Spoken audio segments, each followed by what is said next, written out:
Bankiin misoomaa haaraa New Development Bank dhaabbilee faayinsii addunyaa yeroo ammaa keessatti xiyyeeffannoo guddaa argachaa jiran keessaa tokkodha. Xiyyeeffamni isaa jijjiirama guddaa sirna dinagdee faayinsii addunyaa keessatti mul'achaa jiruun kan dhufedha. Waggoottan dheeraa sirna faayinsii addunyaa dhaabbilee akka baankii addunyaa sanduuqa maallaqa idil addunyaa irratti hirkatee ture.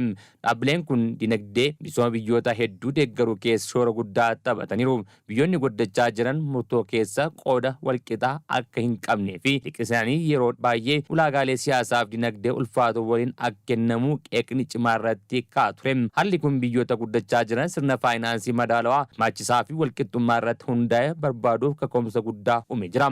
Yaadni baankii misooma haaraa hundeessuu yeroo jalqabaaf bara 2012 keessa hooggantoota biyyoota BRICS gidduutti ka'edha. Yeroo sanatti biyyoonni BRICS dinagdee addunyaa keessa shoora isaanii dabalaa dhufuun dhaabbilee faayinsii addunyaa keessa qooda murtee kennuu isaanii gadaanaa ta'uun yaaddoo guddaa tureera. Kanaaf marii bal'aa waggoota lamaaf taasisanii booda hooggantoonni Biraazil, Raashiyaa, Indii, Chaayinaa, Afrikaa Kibbaa walga'ii BRICS jaffaa adoolessa 15 bara 2014 magaalaa Fortaleza Biraazil keessa gaggeeffame irratti waliigaltee hundeef baankii misooma haaraa mallatteessaniiru. Waliigalteen sun erga mana maree biyyoota hundeessitoota raggaasifamee booda baankicha adoolessa 21 bara 2015 hojii isaa ifa jalqabeera. Liqa jalqaba baankichaa kennamees bara 2016 keessa kan raggaa'e yoo ta'u yeroo sanarraa eegalee piroojeektiiwwan misoomaa hedduu maallaqa deeggaruu jalqabee jira. Baankiin misoomaa haaraa kaapitaala eeyyama doolaara Ameerikaa biliyoona 100 qaba. Kaapitaala jalqabaa baankichaa doolaara Ameerikaa biliyoona 50 yoo ta'u biyyoonni hundeessitoota 5 walqixa qoodachuun gumaachuu. Kunis amala addaa baankicha keessatti guddaadha. Dhaabbileen faayinsii idil addunyaa akka baankii addunyaa sanduuqa maallaqa idil addunyaa keessatti humni murtee bal'inaan gumaacha maallaqa biyyoota galchan irratti kan hundaa'u yoo ta'u baankii misooma haaraa keessatti garuu biyyoonni hundeessitoota walqixa'uu mirga sagalee fi murtoo wal fakkaataa qabu. Sirna walqixxummaa iftoominaa fi itti gaafatamummaa hirmaachisummaa cimsuun kan qophaa'e ta'uusaa beekama.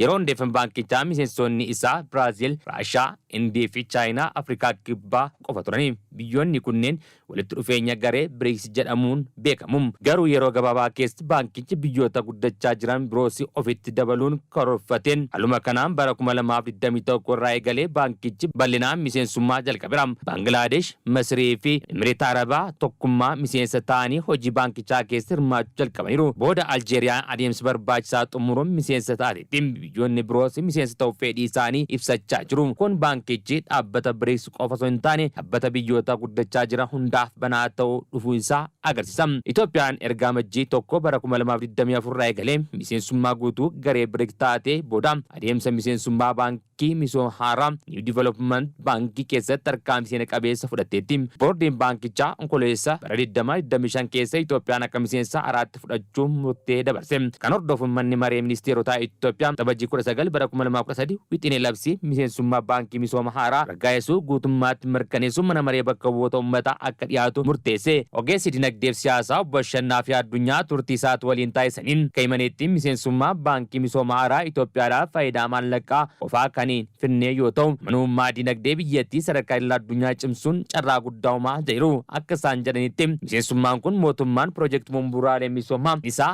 geejjibaa dameewwan oomishtummaa guddisuu irratti mootummaan deeggarsa faayinsii yeroo dheeraa fi baasii madaalawaa qabu akka argatu taasisaa jedhanii jiru.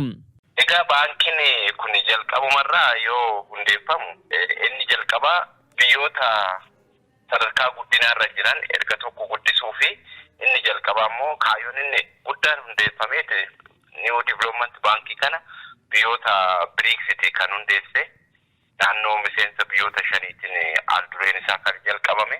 Ammatti garuu faayidaan inni biyya keenyaaf qabu maalidha? Dinagdee wajjin jennee yoo kan ilaallu ta'e tokkoffaa madda faayinsii argatti biyyi keenya.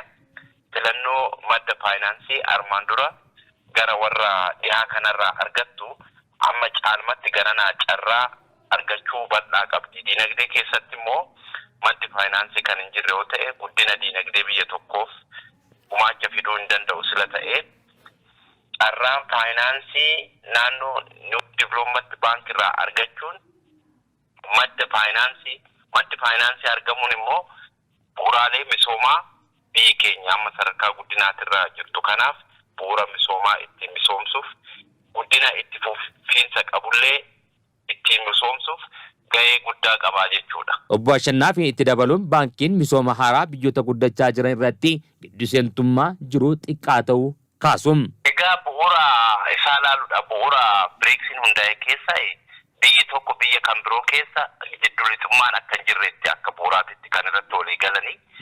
Egaa kana ta'eef biyyoonni akka fe'anitti jidduulituu keessatti dhiibban inni jiru baay'ee dhiphaadha.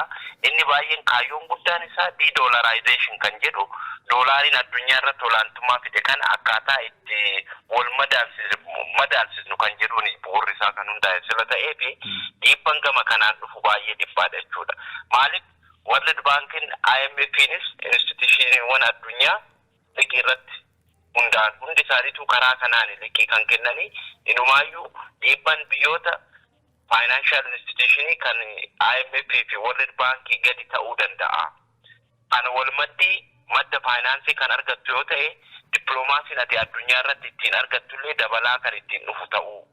Filannoo biraa argachuufillee carraa uuma waan ta'eef dhiibban gama kanaan jiru baay'ee salphaadha jechuudha. Gara biraatiin yeroon turmaata liqiillee akkuma kaawwanii carraa guddaadha kan qabu biyya keenyaaf. Fakkeenyaaf IMF'n yeroo liqii yeroo gabaabatti waggaa 3 waggaa 4tti kan deebi'u yoo ta'e kunniin immoo akkaataa yeroo itti dheeressuu itti danda'an irratti jalqabuma irrattuu kan itti walii galanii fi akkaataa miseensi biyyoota BRICS walmaddii dinagdeedhaan itti guddachaa deeman pirojektiiwwan itti fufiinsa qabaatan biyyoota kana keessatti akkaataa itti bu'uureeffaman yookaan ijaarsa isaanii itti fufuu irratti jalqabuma irratti sila walii galan waan ta'eef dhiibban gama kanaan dhufu baay'eedha. Biyyootni miseensa BRICS ta'anillee yoo ilaalte biyyoota akka fe'anitti dhiibbaa seenuuf yookaan jidduulixummaa biyyoota jidduu irratti kan fidan osoo hin ta'in akkaataa waliigalteeti walmaddii kan deeman sila ta'eef innumtuu jalqabumarraa dhiibbaa ofirraa ittisuuf hundaa'e sila ta'eef dhiibban gama kanaan jiru baay'ee dhiphaadha jechuudha. Ogeessichi itti dabaluun akka ibsanitti Itoophiyaan hariiroo maddeen faayinaansii biroo waliin qabdu wal faana deemsuu akka qabdu dubbatanii jiru. Kana walmaddii oofuun baay'ee barbaachisaadha. Isaanis warri instituutiiniin addunyaa IMF fi World Bankin dhimma kana olaantummaan hordofu waan ta'eef dhiibballee gara birootiin haga baankiin New World Development Bankin kun cimee faayinaansii cimaa hundeeffatee neetworkii adda addaa diriirfatutti dhiibbaa karaa irratti fiduu hin dandeenye gama lamchinuu dippiloomaasii kee cimsaa walmaddii oofuudha malee gara tokkotti qofa irkattee kan biraa ofirraa achi dhiibde yoo ta'e innillee mataa isaatiin dhiibbaa qaba waan ta'eef nuti amma fakkeenyaaf jijjiiramaas IMF'n maallaqa baay'eedha biyya keenyaaf liqiidhaan kan kenne. Kan immoo yoo liqii ofirraa deebisaa karaa sirrii ta'een akkaataa taa'isaniin kafalaa kan deemte yoo ta'e liqiillee akkaataa itti sii dheeressan dabalata immoo liqii biraallee pirojektiiwwan gurguddaadhaaf sii kennuu danda'a waan ta'eef biyyi keenya advaanteejii argachuudhaaf walmaddii deemuudha malee tokko gattee tokko irratti hundaa'uun egaa New Development Bankin kun ganaa bu'uurri isaa beekamee kaapitaalli isaa adda bahee liqii kennu parsantii liqii ittiin kennanillee yaada rimeen isaa dhiyaatee ammatti waan hojii ittiin galleef of eeggannoo guddaadhaan deemuu kan qabaatu mootummaan. Egaa biyyoota dhiyaa kana wajjinillee waliigalteen ati qabdu of eeggannoo fi karaa xiyyeeffannoo guddaa barbaadu ta'uu qabaata. Akka obbo Ashannaa fi addunyaa jahitti tarkaanfii Itoophiyaan bankii misooma haaraa keessa miseensa ta'uu kanaan karaa of eeggannoo hirmaannaa taasisuu akka qabdu gorsa ogummaa kennanii jiru.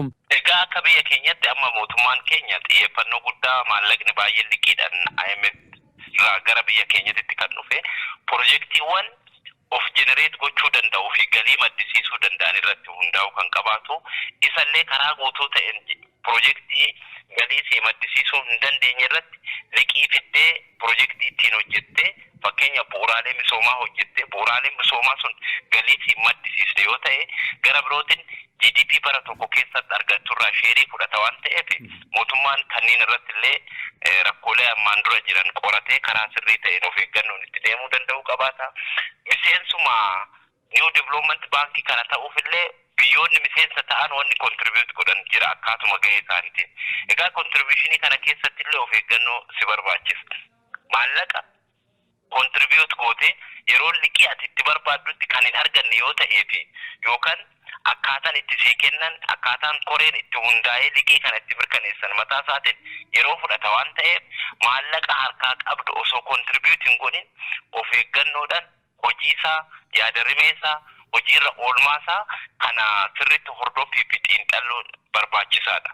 Maaliif muddamaan kontribuutiin godha jettee maallaqa kaazinaa tireejarii keessa jirullee garas qusattee liqii ittiin argadha yoo ta'e misoomni si harkaa dhaabbachuu danda'a. Politikaal instability illee uumuu danda'a waan ta'eef baay'ee of eeggannoo barbaada jechuudha. Gama biraatti dippiloomaasii ji'oopolitiks jedhamu kanallee gaafa Afrikaa kana keessatti fedhiin biyyoota jiran kanallee of eeggannoodhaan deemuu barbaachisa waan ta'eef akkuma dura jalqaba irratti kaasuu barbaannetti biyyoonni kun waasii kennaniit waan biraa akka sirraa barbaadan of eeggannoodhaan illee eeguun barbaachisaa waan ta'eef kana gaa mootummaan xiyyeeffannootti kennee dhimmi faayinaansii dhimma murteessaa ta'uu siyaasa biyya tokkoo baachuuf dinagdeen immoo murteessaa ta'a waan ta'eef misooma fiduufis kanarratti mootummaan hojii of eeggannoo qabu hojjechuu qabaataa yaaduu qaba. Baankiin haaraa keessatti miseensa ta'uu Itoophiyaa carraa faayinaansii misooma bal'aa uumuun kunis mootummaan piroojeektii bu'uuraalee misoomaa annisaa geejjibaa irratti liqa yeroo dheeraa fi baasii madaalawaa qabu akka argatu gargaara. Haa ta'u malee bu'aa isaa piroojeektii bu'aa qabeessa qopheessuun bulchiinsa gaarii diriirsuu liqa sirnaan fayyadamuu irratti hunda'a. Kana malees Itoophiyaa maddoota faayinaansii garaagaraa waliin hariiroo cimsuun barbaachisaadha. Miseensummaan Itoophiyaa carraa guddaa ta'us bu'aan isaa guutummaatti agarsiisuu fi iftoominaa itti gaafatamummaa karoora dinagdee cimaa qabaachuun murteessaadha.